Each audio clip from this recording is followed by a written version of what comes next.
Krishna, Hare Hare, Hare Rama, Hare Rama, Rama Rama, Hare Hare, Hare Krishna,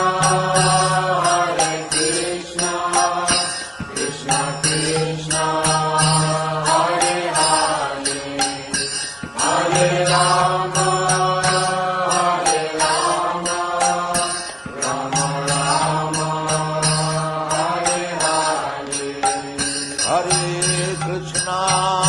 Krishna,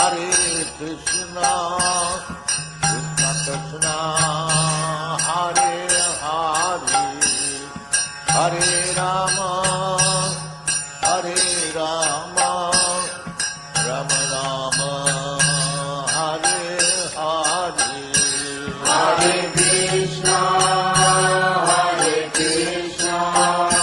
Krishna Krishna, Hare Hare, Hare Rama, Hare Rama, Rama Rama, Hare Hare, Hare Krishna, Krishna Krishna, Hare Hare, Hare Rama, Hare Rama, Rama Rama, Hare Hare, Hare Krishna, Krishna Krishna, Hare Hare, Hare Rama, Hare Rama, Rama Rama, Hare Hare, Hare Krishna, Krishna Krishna, Hare Hare, Hare Rama, Hare Rama, Rama Rama, Hare Hare, Hare Krishna, Krishna Krishna, Hare Hare, Hare Rama, Hare Rama, Rama Rama, Hare Hare, Hare Krishna, Krishna Krishna, Hare Hare, Hare Rama, Hare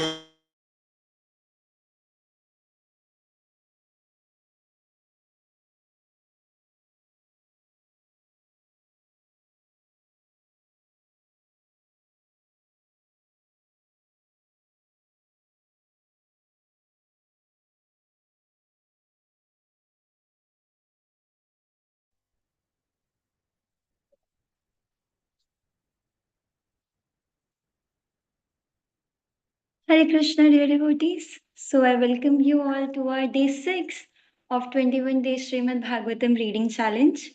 So before we begin our session, I would like to introduce you to our speaker today, who is His Grace Gopal Hari Prabhuji.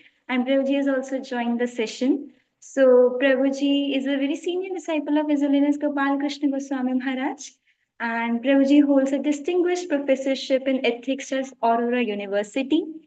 And Prabhuji is the author of Maya in Bhagavad Puran, Human Suffering and Divine Play, which was published by Oxford University Press. Prabhuji also serves as the editor for Journal of Hindu Christian Studies, and he has been serving as a member of ISKCON's Shastric Advisory Council. So it is a great fortune that Prabhuji has kindly joined the session and he is willing to take over the session. So now I would like Prabhuji to kindly switch on his video and please take over from now.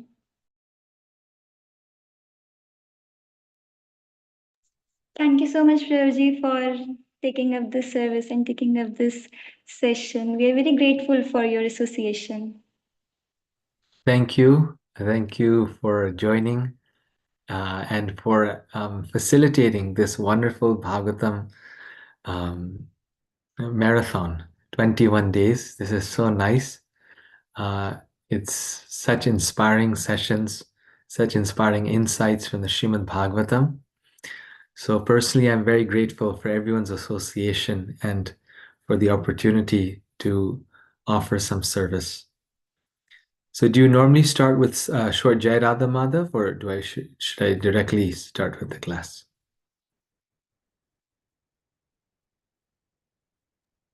It's your call, Prabhuji. It depends on you if you want Okay. to start. I'll do a very short one.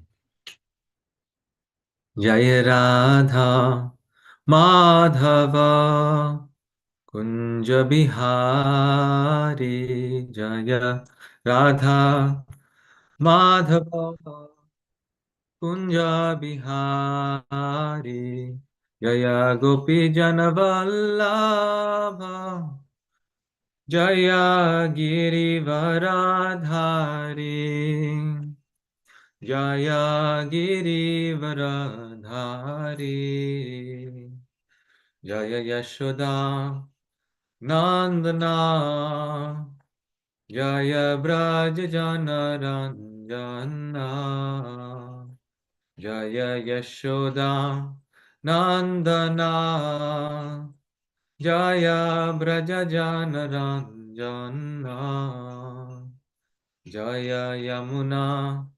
Tiravanachari Jaya Kunja Bihari Jaya Yamuna Tiravanachari Jaya Kunja Bihari Jaya Radha Madhava Kunja Bihari Jaya Radha Madhava Kunja Bihari Shri Radha Madhav ki jai, Srila Prabhupada ki jai, Gaur Bhakta Vrinda ki jai, Nitai Gaur Manandi.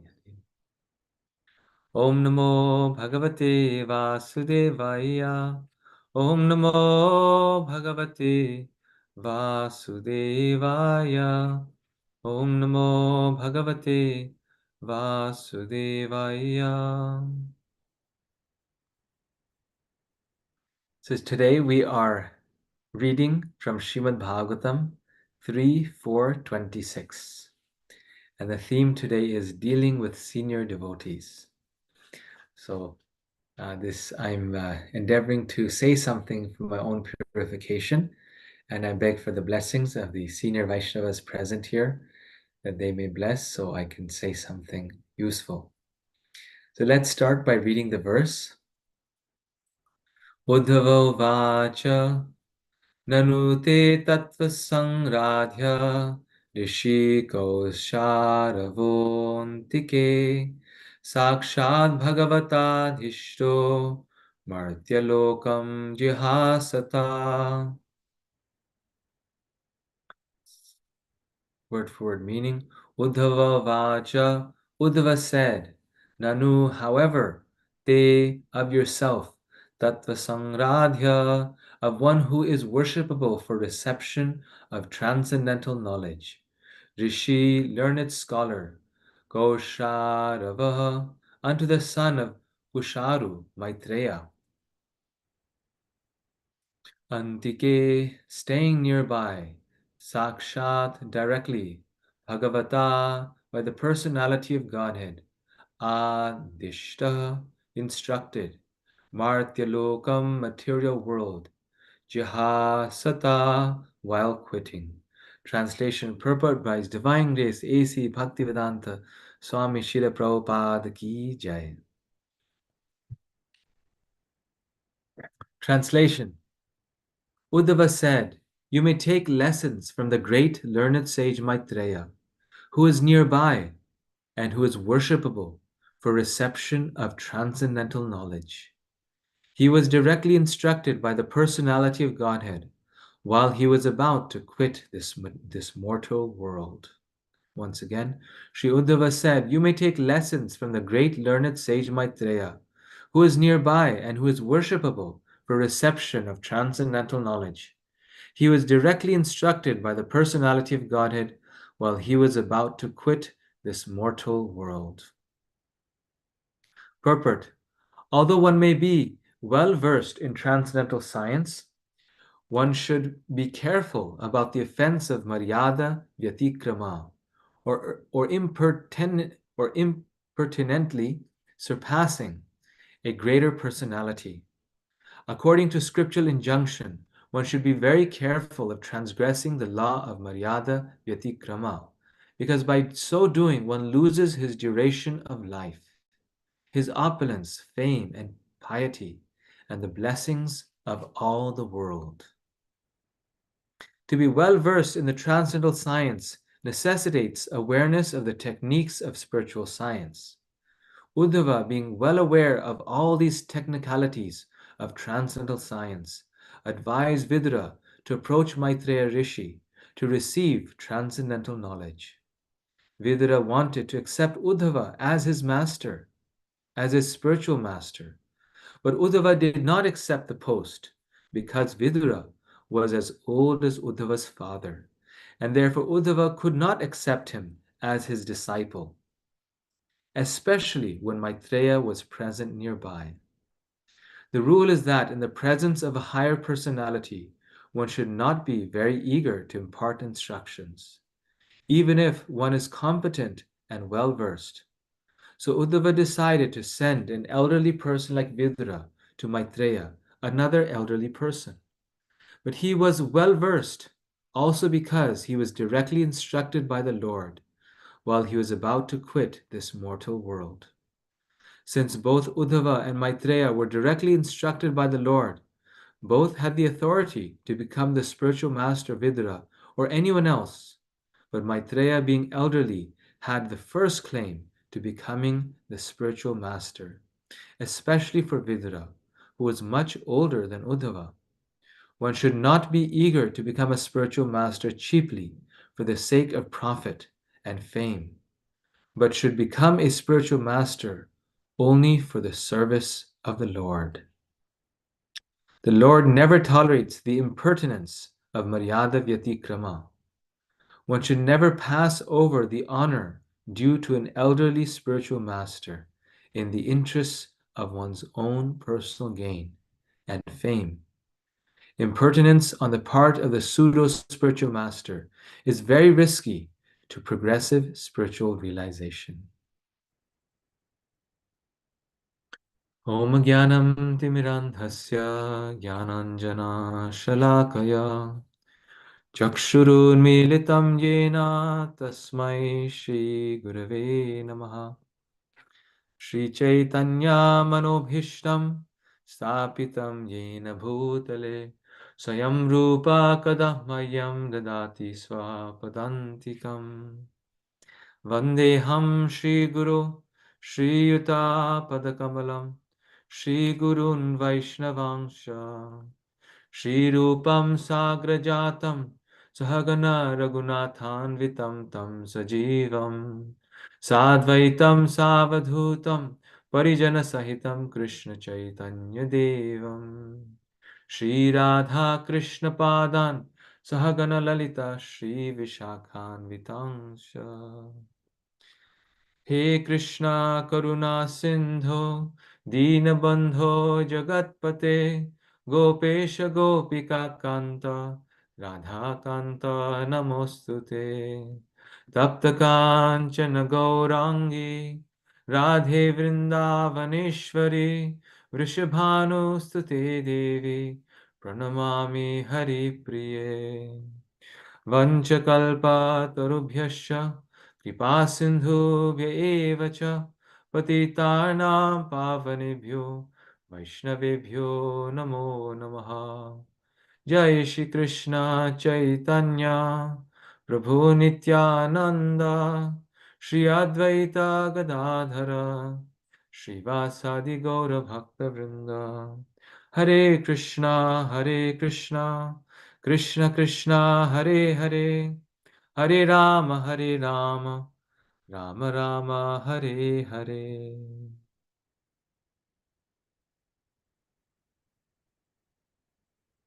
So, as I mentioned, the theme today and this verse is upon the general theme of dealing with superiors.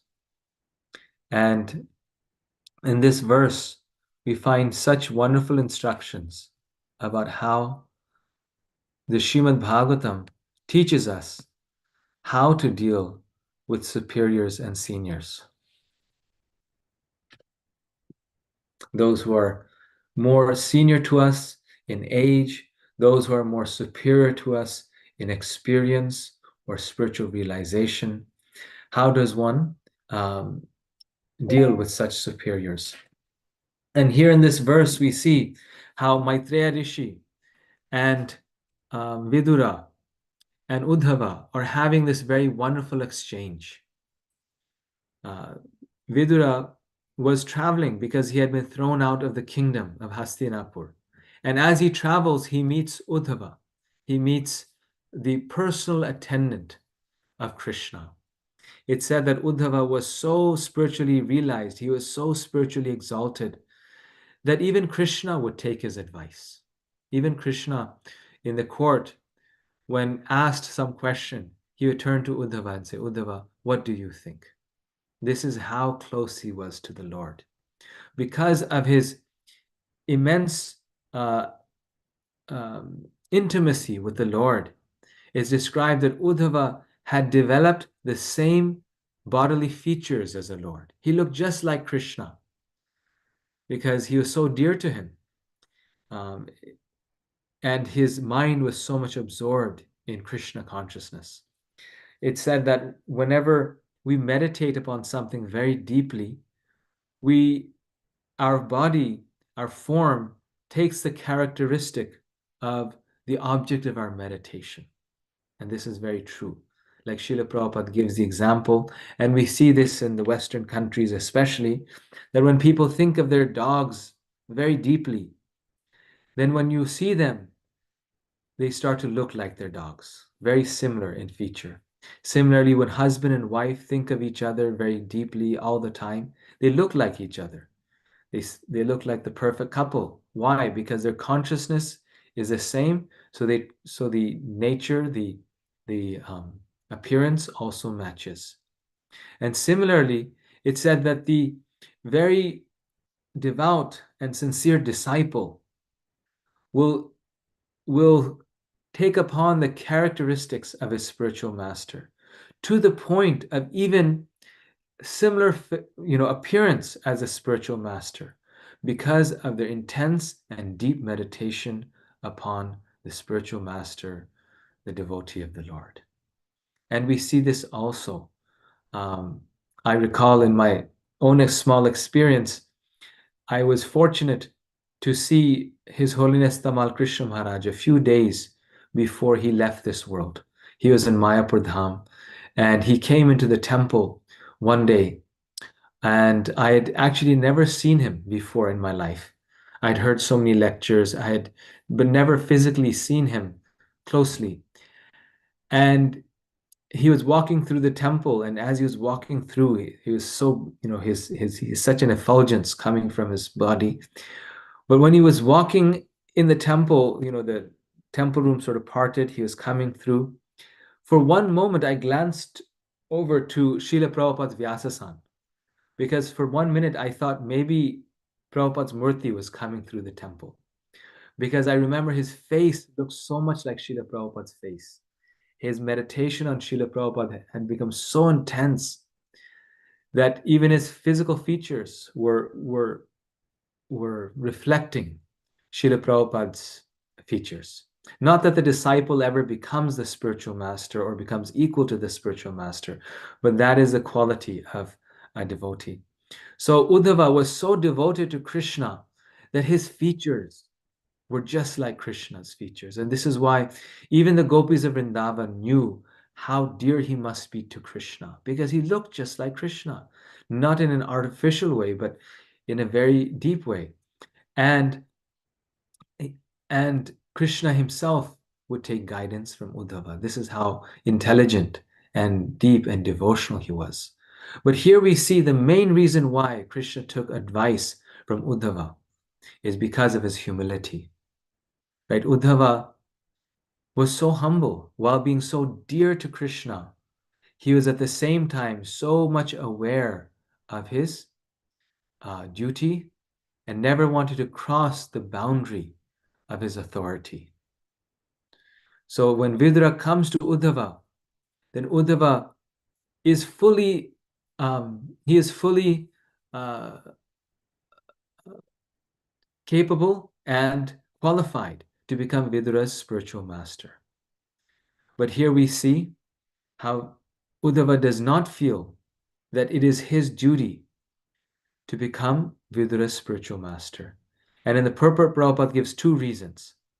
The first reason he gives is that Vidura was older in age to Uddhava. So Vidur also was a great devotee of the Lord. We have heard so many pastimes of Vidur. He hosted Krishna in his home. He was also not an ordinary devotee. He was so much in love with Krishna that he was accidentally feeding Krishna the peels of the banana. And throwing away the banana and feeding the peels of the banana leaves. And so Krishna accepted those peels because they were given to him. Banana peels were given to him out of pure love and devotion. So Vidura was so intimately connected with Krishna, the Pandavas. Uddhava didn't feel that he was so much older to him in age that he should become his spiritual master. But in situations of emergency, someone younger can become the spiritual master, someone older. There's no alternative. This is, and also spiritual advancement is such that Prabhupada writes in other places that even someone young can be spiritually much older. So he could have become his spiritual master, but nearby is Maitreya Rishi. And Maitreya Rishi is such an exalted personality. He was personally instructed by the Supreme Lord before the Lord left. He is the disciple of Parashara Muni. He was a friend of Vyasadeva. He was also intimately connected with Krishna's pastimes. In the Mahabharata, it describes that Maitreya Rishi went to Dhritarashtra and said, "You please return this kingdom to the Pandavas. Stop this injustice. Don't do injustice to them." And at that time, when he went to give good advice to Dhritarashtra, Duryodhana insults Maitreya Rishi, just like he does to Vidura. And when he insults Maitreya Rishi, then Maitreya Rishi curses Duryodhana that your thigh bone will be broken in battle. And later on, we see that is how he dies, showing how the blessing of an advanced soul leads us to victory, and the curse he offended Maitreya Rishi led to his demise. So Maitreya Rishi was so spiritually advanced, and so Uddhava said, in his presence, because he is nearby, he wasn't even there. It wasn't like he was at the hermitage. He was present in front of Uddhava, but he was just nearby. And in his presence, he said, "How can I instruct you? You please go to Maitreya Rishi."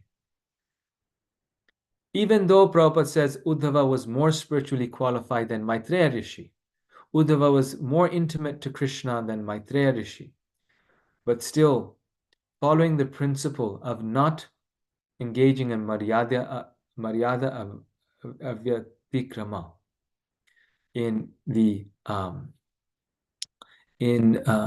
breaking the code of conduct, in disrespecting a senior, older Vaishnava. Uddhava, teaching by example, told Vidura to go to Maitreya Rishi. And Vidura also accepts that. He doesn't say, no, I only want to take shelter of you. Forget it. I should, take only shelter of you. He understands that Maitreya Rishi is there. He is a Rishi. He is older in age to Uddhava. He is the disciple of Parashara. He is, contemporary of Vyasadeva. He is a confidant of the Lord, directly instructed by him. I should go to him. And Prabhupada in the purport so nicely writes that how in this day and age, even, and at all times, one should never be eager to be a spiritual master in the presence of other elderly Vaishnavas, in the presence of Vaishnavas who are older in age or in experience, or in older in status. The God brothers of our spiritual masters. So this is very relevant for our movement today, as our spiritual masters depart from this world. Their disciples can become spiritual masters. And here Srila Prabhupada is giving the instruction that one should not be eager to immediately become a spiritual master. Rather, one should treat the God brothers of one's spiritual master like one's spiritual master, equal to one's spiritual master. And in front of them, not be eager to take many, many disciples. So, I wanted to now see other sections of the Śrīmad Bhāgavatam and how this topic of respecting superiors is presented and understood. Here in this section, Maitreya Rishi, we see a very wonderful description. And this principle of Maryada Avyatikrama is the basis for all prosperity. Prabhupada says in the purport that one who neglects it is never forgiven by the Lord and has great misfortune. Similarly, one who follows the principle of Maryada Pratikrama is blessed by the Lord. In the Artha Shastra, Chanakya Pandit asks, how can one conquer the world or bring others under one's influence? Chanakya Pandit responds, the answer is sense control. And then Chanakya Pandit further asks, how does one control one's senses and gain prosperity? So I'm making a little divergence here and referring to Chanakya Pandit. I'm drawing this in because we recently had a seminar on Vaishnava etiquette in Naperville, where His Holiness Romapad Swami Maharaj had talked about this, and this was very meaningful. So I wanted to share this with all of you as well. So Chanakya Pandit asks, what is the way how one can be prosperous in this world and bring others under one's influence? This is why, the very reason why sometimes we transgress etiquette, our superiors, because we want to have position and influence. So he says, the answer as normal in all Shastra is sense control, but how does one reach that stage of sense control? And Chanakya Pandit responds, the answer is through vinaya, or humility. By vinaya, or discipline, humility, and good culture of respecting superiors, one gets all prosperity. And he explains actually, how does this happen? How is it that by respecting superiors, one gains prosperity? He says that the root of all success is riddho paseva, service to seniors. Because by service to seniors, one develops humility and discipline. And this is vinaya. This is humility. So from humility, one gets success. But how does one get success? Through service to seniors. And here we see that Uddhava is not missing an opportunity to serve his senior, who is Maitreya Rishi, by offering him due respect, by not trying to compete with him, by sending Vidra to him. And by this practice of humility and discipline, one automatically gains sense control. So service to seniors leads to sense control.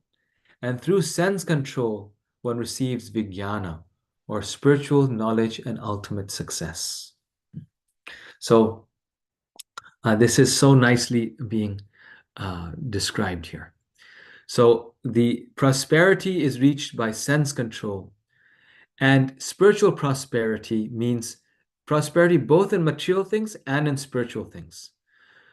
Spiritual prosperity means spiritual knowledge, but not just book knowledge, but vijnana, realized knowledge. And that is reached by this process of riddhopa seva, vinaya, which leads to sense control, which leads to vijnana. So this is the framework And we see how it all begins from service to seniors. And then he says that not only does one receive vijnana, but after vijnana, one receives self-mastery, and then all prosperity and success are reached by such a practitioner. So this is the powerful practical method that Chanakya Pandit has described. And this is the secret of all success. Prabhupada writes this so many times in the Bhagavad Gita, that the secret of all success is service to the spiritual master. And this we can expand, we can broaden it by service to seniors. There are many different types of spiritual masters, and our spiritual master is not just the one who has given us the Diksha. Our Siksha Gurus are also our spiritual masters. Our parents are also our spiritual masters.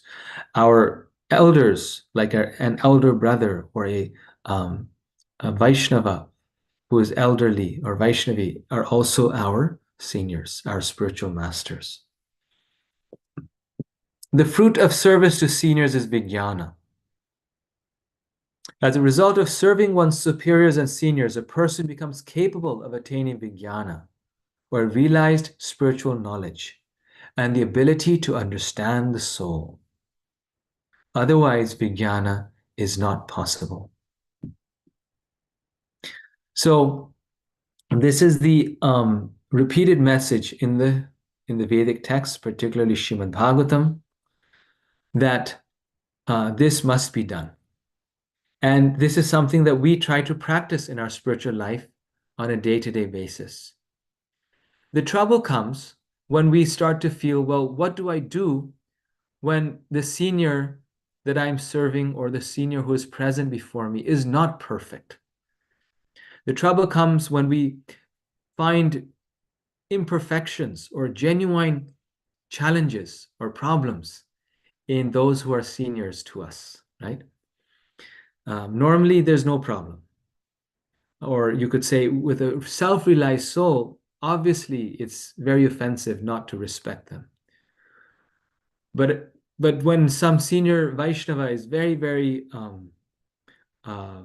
difficult with us, then finally we lose our patience and we may lose our respect. And then what do we do in such a situation? How do we serve a senior who may be not pure and we're feeling that they're not acting nicely with us? So this also is very nicely described in the Śrīmad Bhāgavatam. The Bhāgavatam is the answer to all questions. It has a perfect response. So this next verse describes to us what we do in such situations. And these two teachings, one is what we read between Maitreya Rishi, Uddhava and Vidura, not trying to transgress the senior Vaishnavas, offering them due respect. And the second one, which we are about to read, these two combined give us the full teaching, give us the essence of how we respect seniors. So this is in the section of Śrīmad Bhāgavatam 3:16, which is the pastime of Jai and Vijay. And as we know, the argument took place between Jai and Vijay and the Kumaras, where Jai and Vijay did not allow the Kumaras to enter into the kingdom of Vishnu, Vaikuntha. And very interesting that there are 7 gates going into Vaikuntha Loka. And Jai and Vijay stopped the Kumaras on the 7th gate. And the Acharyas describe that the 7th gate is actually the gate of bhakti. All the other gates were progressive gates that one has to, austerity, penance, knowledge, Brahman realization. And the Kumaras had surpassed all of them. Now when they came to the 7th gate, which was the gate of pure devotional service of bhakti, Jai and Vijay stopped them. And because the Kumaras were Brahmavadis, they were perfectly realized in Brahman, but they were not pure bhaktas by that time. Jai and Vijay were not actually incorrect in stopping them. They were not wrong in stopping them. And so they were not at fault. They were doing their duty. As the guards, it was their duty to stop them. But the Kumaras, not understanding this, they curse them. And at the point when they curse them, Lord Vishnu becomes very, very anxious, not just for the Kumaras, but also Jay and Vijay. Not just Jay and Vijay, but also the Kumaras, because both of them were his very dear devotees. By coming to Vaikuntha, smelling the tulsi, they became very dear to the Lord. They all became pure devotees. And so then he gives this instruction. He speaks to the Kumaras in this way. While the Jay and Vijay are present there. And he describes, he is showing by example, Lord Vishnu is showing by example, how he is treating the Brahmanas, he is treating the Kumaras, who have, objectively speaking, wrongly cursed Jay and Vijay. But the Lord, showing the perfect example, he responds to the Kumaras with such sweetness of words. So he writes, the Lord says, on the other hand, they captivate my heart, who are gladdened in heart, and who, their lotus faces enlightened by nectarian smiles, respect the Brahmanas, even though the Brahmanas utter harsh words. They look upon the Brahmanas as my own self and pacify them by praising them in loving words, even as a son would appease an angry father, or as I am pacifying you. Once again here. On the other hand, they captivate my heart, who are gladdened in heart, and who, their lotus faces enlightened by nectarian smiles, respect the Brahmanas, even though the Brahmanas utter harsh words. They look upon the Brahmanas as my own self and pacify them by praising them in loving words, even as a son would appease an angry father, or as I am pacifying you. So Krishna shows the example of how to respect the advanced devotees of the Lord, the seniors, by washing their feet, right? He washes Sudama's feet. And here he shows by example how to pacify a senior, even if they are wrong, by sweet words, by pacifying them, not by, again, in response, ushering harsh words, but by ushering sweet words. And Prabhupada explains in the purport very perfectly. He says, it has been observed in many instances in the Vedic scriptures that when the Brahmanas or Vaishnavas curse someone in an angry mood, the person who is cursed does not take it upon himself to treat the Brahmanas or Vaishnavas in the same way. There are many examples of this. And then he goes on to give these examples. So, but this is the key point here, that one may find a Brahmana or Vaishnava or a senior Vaishnava who has done something wrong or is unnecessarily cursing someone or is angry. But the Brahmana does not, but the devotee does not respond in the same way. They respond with great respect. They do respond. They may need to respond. Maybe something needs to be said, something needs to be clarified. And one should do that. But not in the same angry mood, not tit for tat. So here are some of the examples that Srila Prabhupada mentions in the same purport. He mentions this. This is a very famous verse, actually. He describes the example, the sons of Kuvera, when cursed by the great sage Narada, did not seek revenge in the same harsh way, but submitted. So we know this is a very famous pastime of Nalukuvera and Manigriv, and how they become these two trees that Lord Damodar pulls down. They get Lord Damodar's darshan. Kartik Vrata is centered around this pastime. Now, these two were very pious souls. This is why they're born in the heavenly planets. They were the sons of Kuvera, the head of, in many places, the central role of Kuvera is described. He is not an ordinary demigod. He's, up there along with the great demigods. And he is their sons. They disrespect Narad Muni, as we know. They were too much intoxicated. They don't cover their bodies. And in return, you could say, not in return, but in disgust and also to uplift them, Narad Muni curses them that you become trees. Now, Nalakuvir and Manigriv, for us, this is where the pastime ends. But here Prabhupada is clarifying that they could have retaliated in some way. The Narad Muni has done this. Let us curse him in return. Let us, go to our father and complain to him. Let us go to Lord Brahma and seek, he's Brahma's Narad Muni's father, so we can do that. But Nalakuvir and Manigriv, realizing Narad Muni's exalted quality, accept the curse. And they become the true trees, the Yamala Arjuna trees. So they were actually exalted souls, because only an exalted personality can do that. Like Maharaj Parikshit, right? He's wrongly cursed. In this case, they're rightly cursed by a great, great devotee. But Maharaj Parikshit, he was wrongly cursed by a young Brahmin boy who was impudent and arrogant. And the Bhagavatam describes that Parikshit Maharaj had the power to counteract that curse. It's specifically described. He did not have to undergo the Brahmana's curse. So many people curse so many people. But a powerful personality does not have to undergo a less powerful personality's curse. The Brahman boy was definitely less powerful than Maharaj Parikshit, who is the grandson of Krishna, who is a pure devotee of the Lord. But Maharaj Parikshit accepts the curse, does not seek revenge.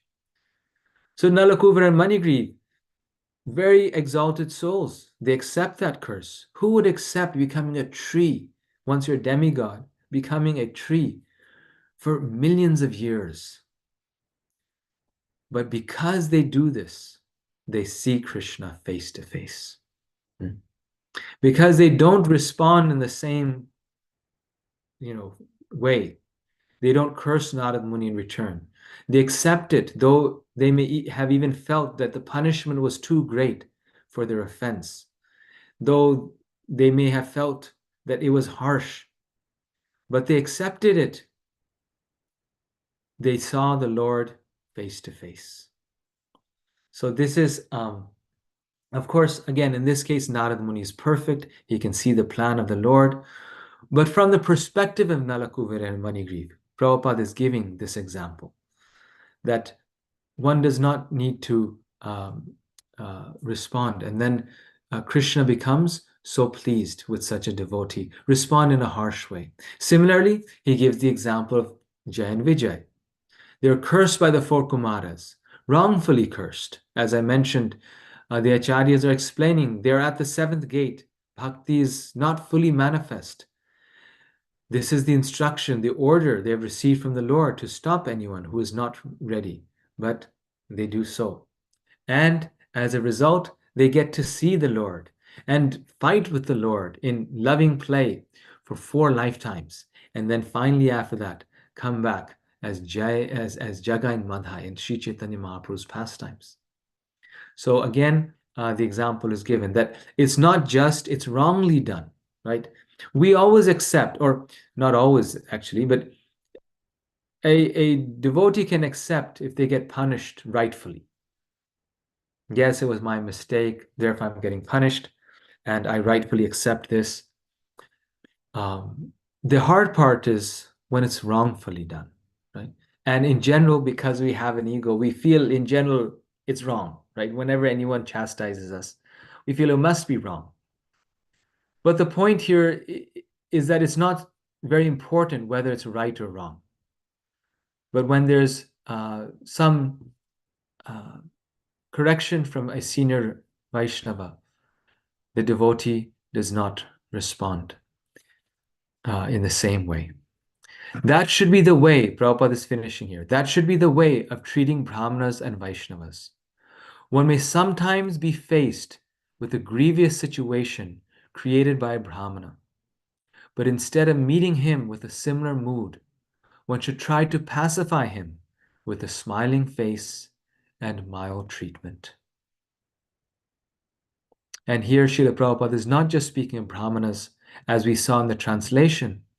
The analogy that is given is that just like a son may appease the father, just like someone younger may appease someone older, that general principle is being established, and the specific example is being given of brahmanas.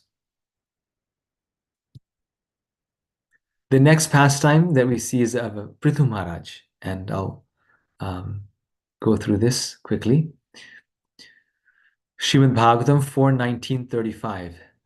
Kratur vimattamesha deveshu duravagraha dharma vyatikaro yatra pakhandar inda nirmitai. So this pastime of Prithu Maharaj and his performing the 100 Ashwamedha sacrifices is very much celebrated in the Bhagavatam and many Vedic scriptures.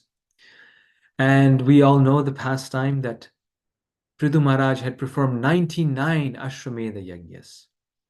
He was the Ekshatya Vesh avatar, a minute incarnation of the Lord, a empowered incarnation of the Lord. And when performing the 100th Ashwamedha sacrifice, Indra becomes very, very angry and envious of Prithu Maharaj. How is it that he is doing 100 Ashwamedha sacrifices? The reason being is because if one does 100, then one becomes the king of heaven. To do an Ashwamedha Yajna is very, very difficult. And just to do one was a great achievement. Just to do one. And for one who can do 100, they have the necessary piety and power to become the kingdom of heaven, king of heaven. So Indra thinks that if Prithu Maharaj, does this, my post is gone. And we can relate with this in our day-to-day life, that how, though as devotees we are just serving always, our duty is service, but sometimes a devotee may feel envious of another devotee because a devotee is in such a leading position. They see that someone else is also advancing and so rapidly that they are qualified to take that same position, and they may not like that. So Indra takes upon many different guises, and he takes the form of a sannyasi. Not a form, but the clothes. He wears the clothing of a sannyasi, as a false sannyasi. And he knows that Prithu Maharaj is very powerful. So you can't just steal a horse from him. So he takes the dress of a sannyasi, becomes a false sannyasi, and no one stops a sannyasi from taking charity, from taking what they want. So as a sannyasi, he comes and takes away the horse and vanishes with it. He runs off with it. Prithu Maharaj's son sees this and he looks, oh, someone is stealing the horse. So he takes the arrow, he takes his undefeatable arrow to kill Indra. And he has the power to do so. He actually had the power to kill him. But then he sees, oh, this Indra is dressed as a sannyasi. And just because he's dressed as a sannyasi, even though he knows it is Indra, his son, Prithu Maharaj's son, does not shoot an arrow at him. And so this describes, his glory, that he had so much respect for the renounced order of life, for the brahmanas, for the sages, that even someone was pretending to be like one, he respected and served them.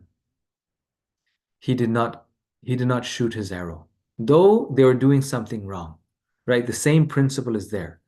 Indra was doing something wrong, but Prithu Maharaj's son did not respond in the same way. And because of this, the Brahmanas become actually very pleased, and they give him a special name. And so Prithu Maharaj's son does this twice. Indra again comes. He takes another form of a different type of ascetic. This time he comes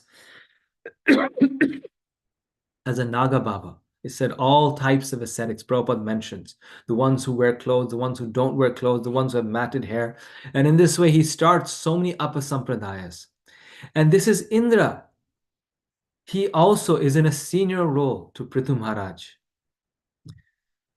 And he's doing so many irreligious activities. So finally, Prithu Maharaj becomes very disturbed. And he takes his arrow, puts it on his bow, and gets ready to kill Indra. But at that time, the sages stop him and say, look, you are doing the sacrifice. If you kill someone, the sacrifice is gone bad. So then they say, don't worry, we will call Indra and we will put him into the fire. Because during the fire sacrifice, one can only sacrifice animals into the fire. So we can put Indra into the fire, but you cannot kill him. So then they chant some mantras and they're just ready to put in the oblation that will draw Indra and put him into the fire. And at that time, Lord Brahma comes to stop the sages and Prithu Maharaj from doing this. Brahma says, stop the performance of these sacrifices. For they have induced Indra to introduce so many irreligious aspects. So Lord Brahma could have, said Indra is an offender. Yes, he should be killed. But rather he says, no, because you are doing this, he is introducing so many irreligious things. And he's also recognizing that Indra has unwanted desires. He then says, even the demigods have many unwanted desires. But then he tells Prithu Maharaj, but still you cannot kill him because he is doing a great service for the Lord.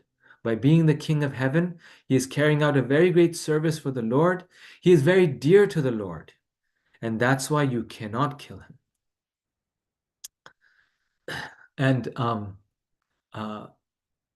And later on in the same section of Prithu Maharaj, this instruction is given by Prithu Maharaj himself to his associates.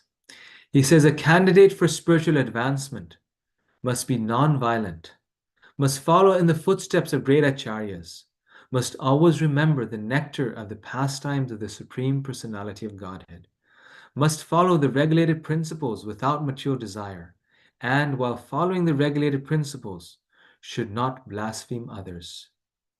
A devotee should lead a very simple life and not be disturbed by the duality of opposing elements. He should learn to tolerate them.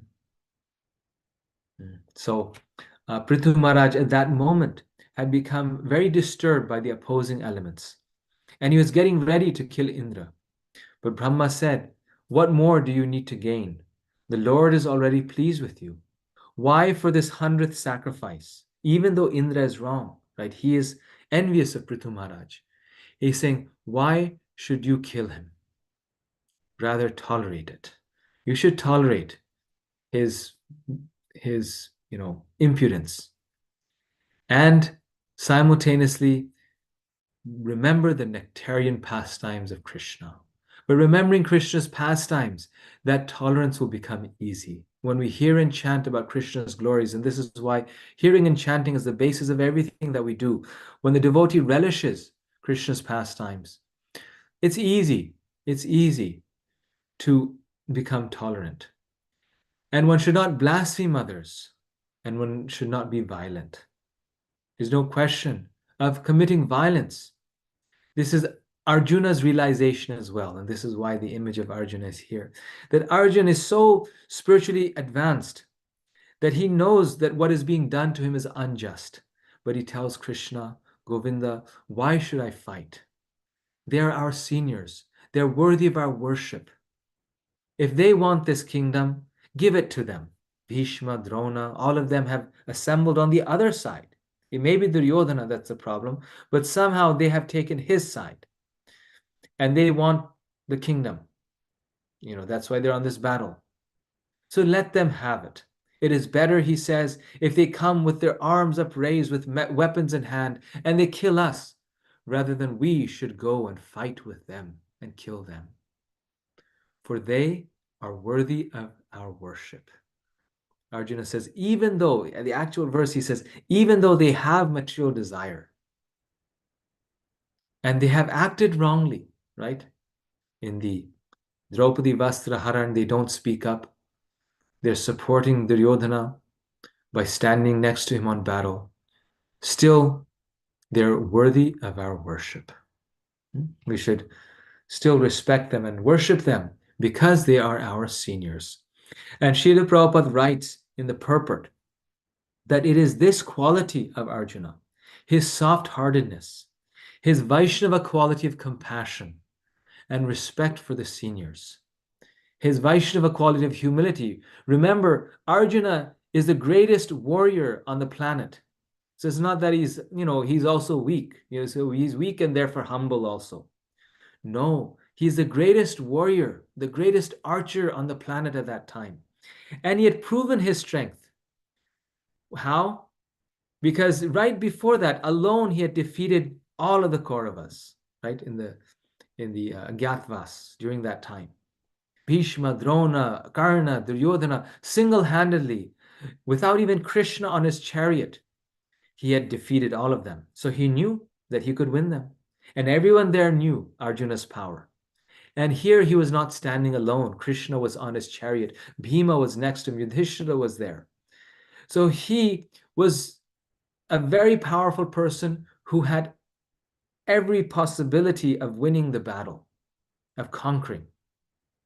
Yet his Vaishnava quality, his greatness is shown here.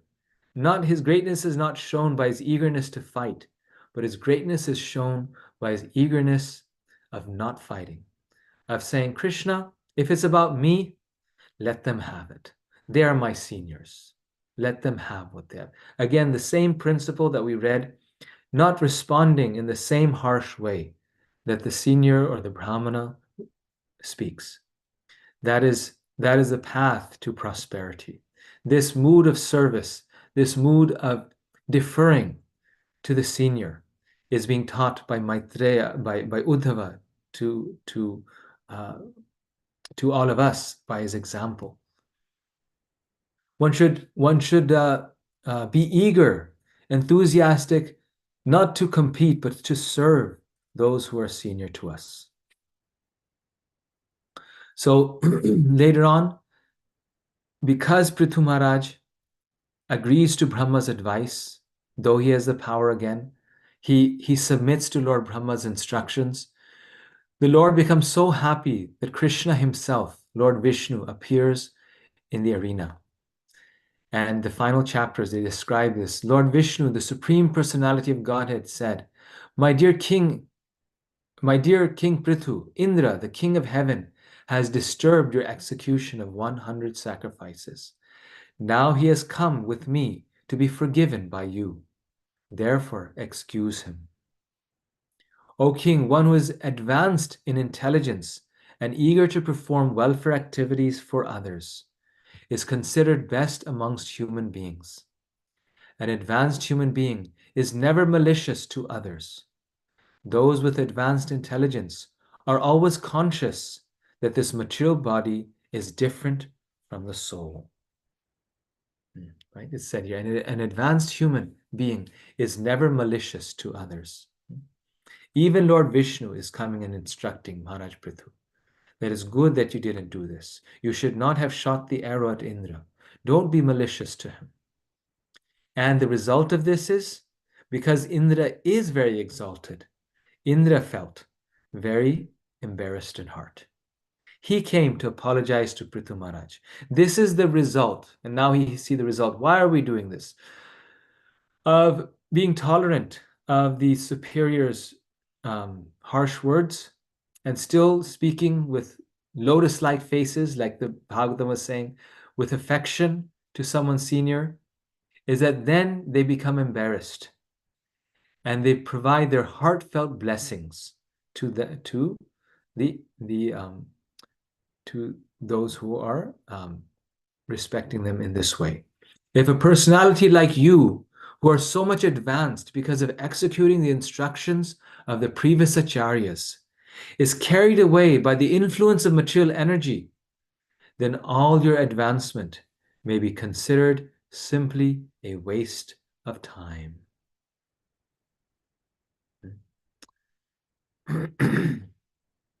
Then all your advancement may be considered simply a waste of time. Here Krishna is saying that if we develop so much spiritual knowledge, and if we are so spiritually advanced, but if we forget this principle of offering respect to superiors, and we engage in maryada apratikrama, we make that mistake, then our advancement becomes a waste of time. We work so hard, but it becomes a waste of time, just like Roma Harshana, right? He was so spiritually advanced, he was so learned that all the sages of the world came to listen from him.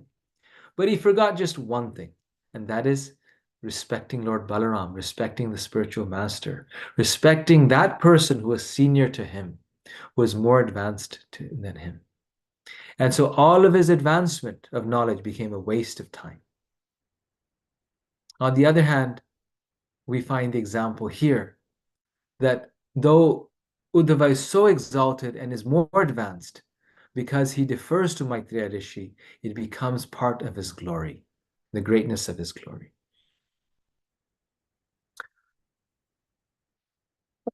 And final verse from this section. My dear heroic king, please keep yourself always equipoised and treat people equally. This was spoken by the Kumaras to Maharaj Prithu. Whether they're greater than you, in the intermediate stage, or lower than you. So now a principle is being shown that not only should one respect one's seniors, but one should respect to everyone, right? One should respect everyone. Every person, and see everyone equally. Sometimes you make this mistake also, that we're very, very respectful to the seniors, but we don't treat those who are equal to us or inferior or junior to us. We don't treat them nicely. But here the Kumaras are telling the king, treat people equally. Treat those who are greater than you, intermediate, or lower than you with affection.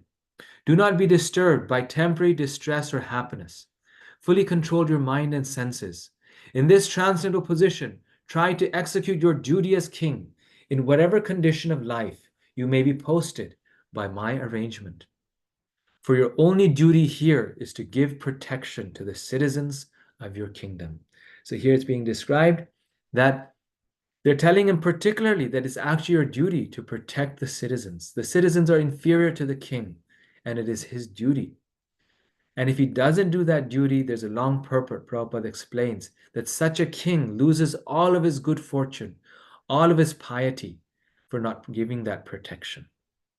So just like it is the duty of the juniors to not respond harshly to the seniors, it is a duty of the senior to, with affection, take care of those who are junior to them. This is the human heartedness, the love between juniors and seniors that in every culture, every tradition is glorified. And Prabhupada writes in the purport, he says, one should treat the spiritual master as a supreme personality of Godhead and never be envious of him or consider him to be an ordinary human being. If we follow the instruction of the spiritual master and execute devotional service to the Lord, we will remain always free from the contamination of bodily and material activities, and our life will be successful. Srila Prabhupada explains that training in serving the spiritual master is meant to teach us to ultimately see every living entity as our master and ourselves as their servant. So Srila Prabhupada, he writes in one place, he explains that right now we must learn, at least I will be the servant of one person. No matter what, I will follow their instruction. This is what it means to be a servant, Sharanagati. And what that training does, it makes us realize that I am a servant in every situation, to every living being. And then we start seeing every living being as our master, Prabhu, Therefore, we call them as Prabhu. So I just want to very quickly, in 2 minutes, end with one story which shows the effects of gaining the blessings of our seniors. The ultimate way of dealing with our seniors is serving them and seeking their blessings. And this is in relation to Markandeya Rishi, who's mentioned in the Śrīmad Bhāgavatam as one of those beings who never dies, right? He's been here for the whole creation. When Krishna inhales, he sucks in Markandeya Rishi and then he goes into the next creation. He has a very long life. But it actually a story, and again, this was taken from the seminar that His Holiness Rompad Maharaj gave here in Naperville. This story actually has a story behind it, before it. Markandeya Rishi in his previous life was actually, or in the same life, I apologize, Markandeya Rishi's father was the Mrikanda Rishi. And Mrikanda Rishi had a son. His name was Markandeya. And this son, when he was born, the astrologer said that he would die at the age of 16. He was destined to have a very short life. At the age of 16, he was going to die. So Mrikanda Rishi thought he's going to have a short life. Let his life be meaningful and successful. So he told Markandeya that whenever you see my son, this is my instruction to you. Whenever you meet anyone senior, any sage or elder, go and approach that person, bow down to them. When you bow down with humility, you will receive blessings. So this was the instruction that he received from his father. So like a saintly boy, he followed this instruction at every day of his life, throughout his life. Whenever he saw any sage or elder, he would go up to them, approach them, and with great humility fall at their feet and receive blessings. And he did this every time. Every time, whenever he met someone, he would get their blessings. He received the blessings of great sages and great devotees. So then finally, one day, on the 16th year, when he becomes 16 years old, Yamaraj approaches him. And when Yamaraj approaches him, then he comes there to take him away. It's time for him to die. But at that time, Yamaraj is told that no, you cannot take this boy. He will not receive death at this time. He's received too many blessings. What are the blessings that he's received? Whenever anyone blesses someone, in Vedic culture, they say, Ayushman Bhava. And what does Ayushman Bhava mean? Ayushman Bhava means, may you have a long life. So his blessings have outweighed his destiny, and you cannot take him. And so the boy, when he sees Yamaraj, he falls at his feet, and Yamaraj tells him, Ayushman Bhava. So he gets Yamaraj's blessings as well, that may you have a long life. But Yamaraj says, but no, he is supposed to die at the age of 16. So what to do? At the age of 16, Yamaraj comes to collect the boy, but cannot, due to the weight of the sages' blessings, of all these sages' blessings. So then, unable to find a solution to this, he takes Markandeya to Lord Brahma. They go to a higher planet, to the authority, Lord Brahma. And there, Markandeya falls at the feet of Lord Brahma. When he sees Lord Brahma, he falls at his feet. Lord Brahma says, Ayushman Bhava. And when he receives that blessing, then Lord Brahma says, well, I just blessed him for a long life. So Yamaraj, I'm very sorry.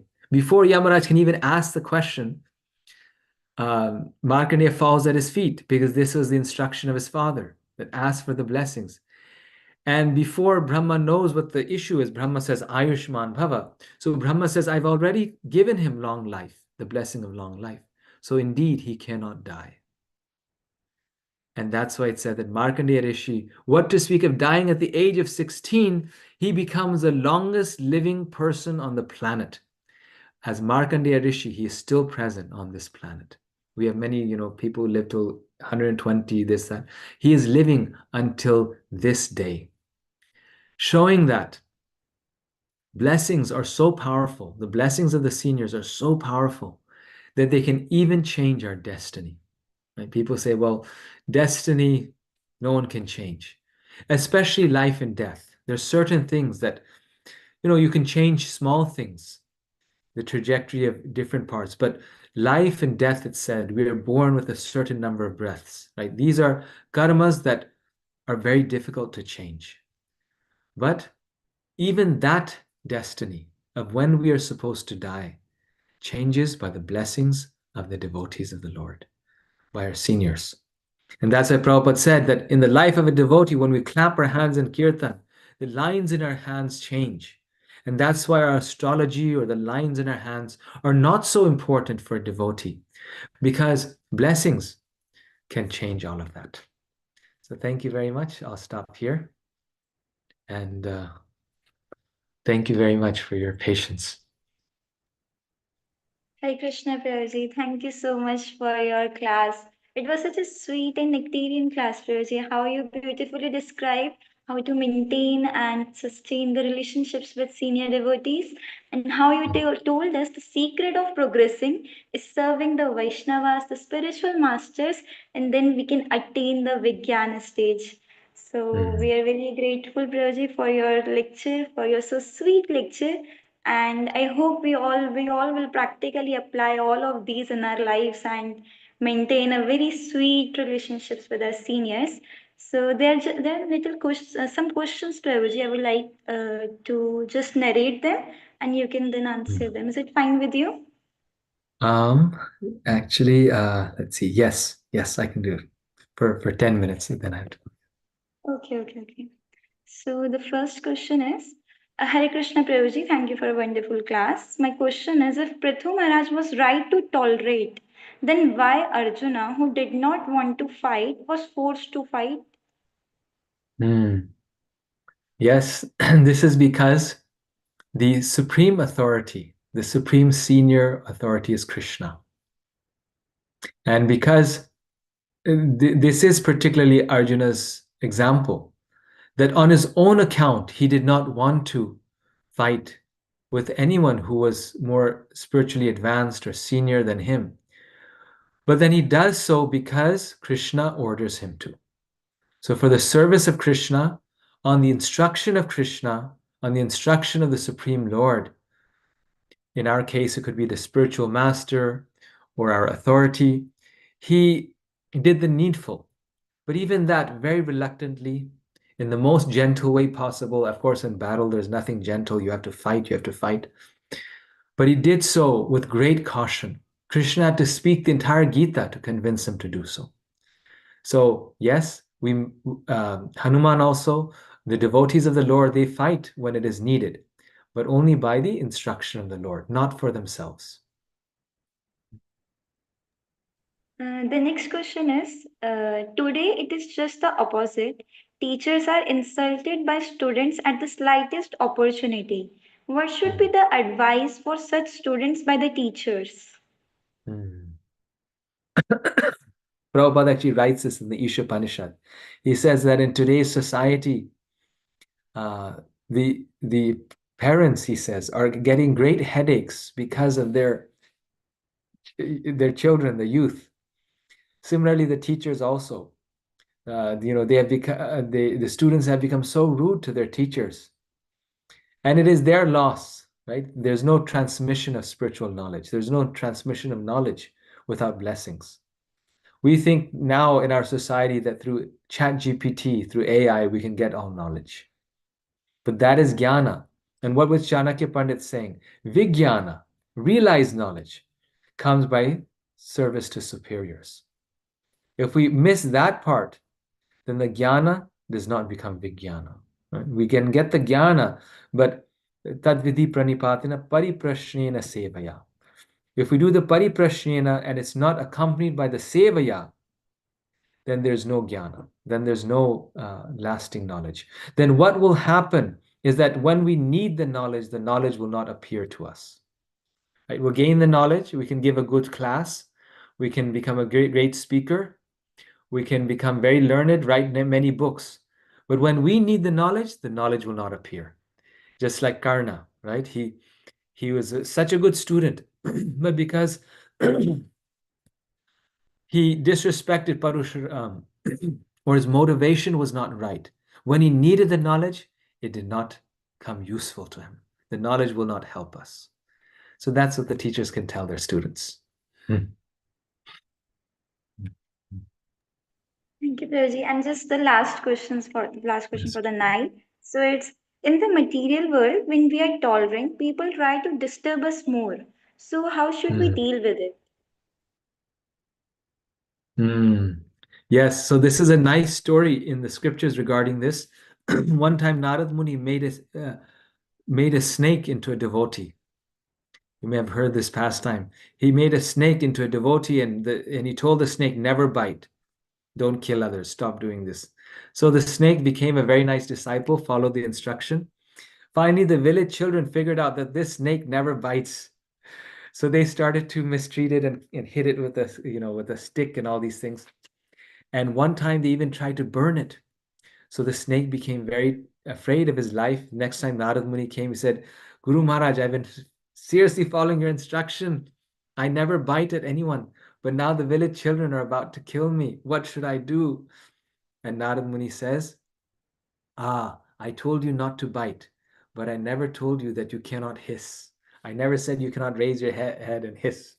Right? So the devotee also uses their intelligence in every situation. There's different types of dharma. Prabhupada says there's also emergency dharma. Sometimes in the face of violence, in the face of serious situations, we have to use our intelligence. We may even need to, in an emergency situation, do the needful, be practical, and stop a Vaishnava, devotee, a senior, from doing something which is wrong. So devotee never loses their common sense. At the same time, like Arjuna, they're always reluctant to offend a great personality. Bhavagrihi Janardana. Krishna knows our intention. Is our intention to take care of the problem, to do the needful for the benefit of our service and for the benefit of everyone? Or is our intention to blaspheme the devotees? Krishna knows the difference, and we know the difference. And if our heart and intention is in the right place, then Krishna will protect us. Thank you. Yes, thank you so much, Prabhuji. So now we can just, we would like to end the session here, and we can just chant for Hare Krishna Mahamantra for Prabhuji for taking such a beautiful session. Hare Krishna, Hare Krishna, Krishna, Hare Krishna, Krishna Krishna, Hare Hare, Hare Rama, Hare Rama, Rama Rama, Hare Hare. Shri Prabhupada ki jai. Thank you so much, Prabhuji. Jai. Hare Krishna. Thank you.